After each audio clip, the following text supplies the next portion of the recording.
Okay, yan. Kasi dito, pwede natin pag-anuhan yan. Pero, ang preparation ng program natin, ano ba? Ano ba ang talaga? Kami ni Elmer, no, nagkausap kami, dapat ako niyan, pagdating niya, mabigyan naman natin ng kasiyahan ang makita natin. Okay, kailangan talagang may program, may kakanta, may sasayaw, may magsisirko, may parte na yun eh.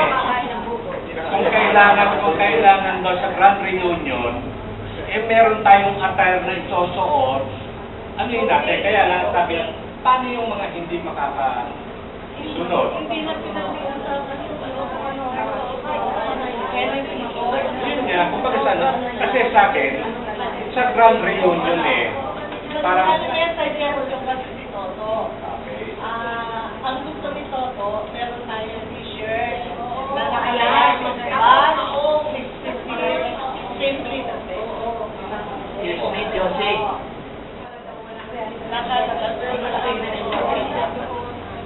pero sa Evo, hindi na suggestion. Hindi pa nangyayari yung Christmas party. Ang suggestion ni Evo talaga, mag-t-shirt. Kasi yung mga nagre-reunion sa Amerika, talaga may identification pa makita ng suot. Kaya nandito ang ating representative ng ating presidente. Susundin natin ang meeting ng Sunday Club. We will have 5 meetings. Pero we can always call a special meeting, especially kung malapit na. So, hindi ba napakadalas naman kung maabot pa natin yung iba pa nating kasi nung Christmas party, 95 na tayo.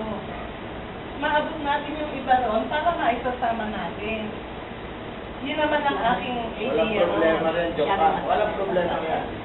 How sure are you na unang-una yung tasking eh, na tatas niya kung Hindi, we will be creating committees na sana napakabilis ng panahon mga ka-eskwela na pagdating ng 1 month, magdadati na yung mga nasa States, ibang bansa, i-entertainin na natin sila, all of a sudden, bigla na lang nakatingin din ang Grand Reunion na. Tapos iiwanan na ulit tayo. So, doon sa sinabi ni Jopang, anong gusto nyo? Quarterly, once a month? Pero, kasubali lang, dahil sa malapit na tayo, let's do it month. Ngayon siguro after the January, pwede na natin i-move ng quarterly. Para marami-rami tayong cheese na maiipon, sunod ng 3 months, at tapos pag-uusapan natin. Okay? Sa totoo lang, sumamalong ko.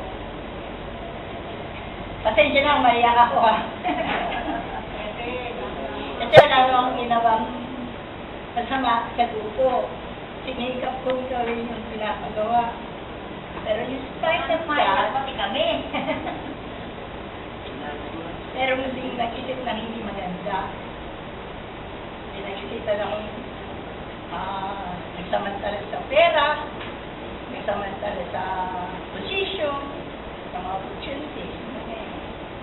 So, kaya na, ito, paliwanag niya eh. Kung hindi pa niya kung hindi nakarating sa kanya yung meeting na yun, hindi pa niya magagaya. Kasi nga hindi nga niya expect na ganyan din ang magiging attitude niya. Nakala niya nga, una-una, masisiyahan tayo dahil binigyan niya tayo ng pagkakataon makapag-meet ng libre, na may mag-aasikaso sa ating kahit wala yung mga officers. So, sa totoo lang, napasama at nakilala ko tuloy yung iba na hindi pala totoo yung pakikiharap sa akin. Sa likod ko pala, iba inisip.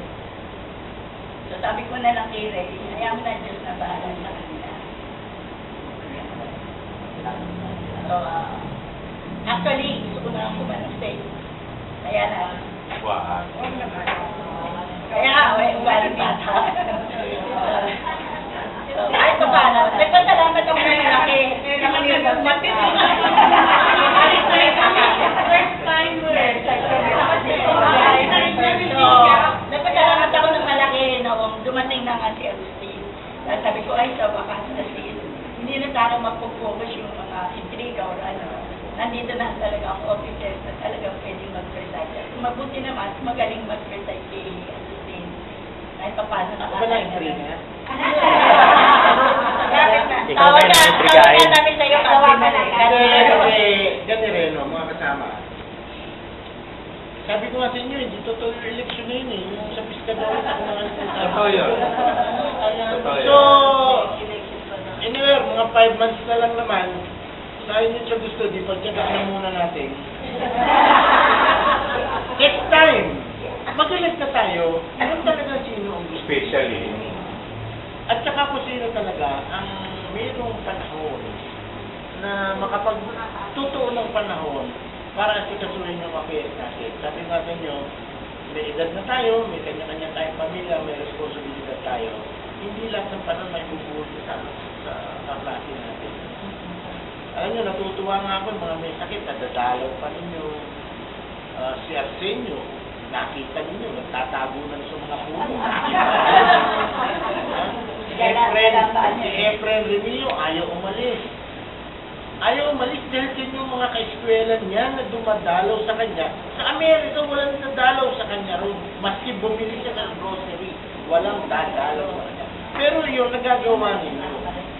Hindi ako ha, dahil ako nagbabalitaan ko lang ginagawa. Kaya nga nakakatuwa na yung ilan sa atin, may panahon ginugugol dyan sa mga, alam nyo, maliit na bagay yan. Pero sa kanila napakalaki.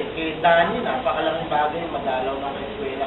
Si April lalo, mayaman yan, kilala nyo, kilala yung pamilya niya. Yung sariling pamilya. Pero ay bumalik sa Amerika. In fact, pinakikiusapan pa itong mga ito na huwag dalawin ng asawa. Huwag na kayong dumalaw kasi ayaw umuwi ng asawa ko sa Amerika. Nakita nyo sa sarap ng buhay natin dito. Totoo. Di ba? So, ayusin natin ha. At this stage, walang dapat maging dahilan para tayo maghiwa-hiwalay pa.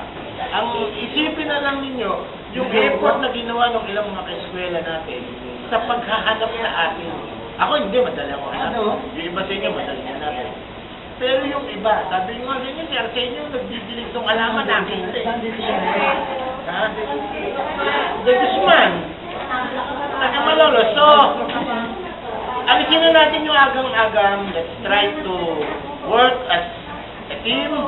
Ha? Na-organize na naman tayo and siguro, tama, mag-organize na tayo ng mga working committees for the pinaka-iintay natin na supposedly grant nyo yun. Baka pagdating doon, saka tayo mag-away-away, talagang mas nakakaya. Kaya pa nakikita ko, informal yung ating group, no? Informal. Kumbaga sa ano, tama. Totoo yun, tama ka, Heidi. In fact, isang bigyan, hindi naman nagkaroon na eleksyon din. Kasi mga yung sinisipag, nalo nila kayo, they take the lead, they take the lead.